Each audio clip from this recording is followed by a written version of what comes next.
पैशांच्या समस्येने तुम्ही त्रस्त असाल, पैसा घरात टिकत नसेल तर अगदी साधा सोपा उपाय आषाढी एकादशीला करून बघा.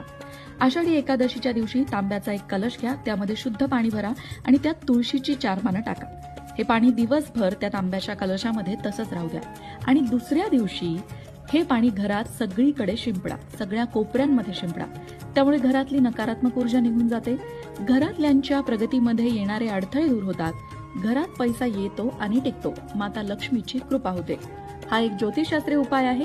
तुम्ही देखील पैशांच्या समस्येने त्रस्त असाल तर हा साधा सोपा उपाय नक्की करून बघा.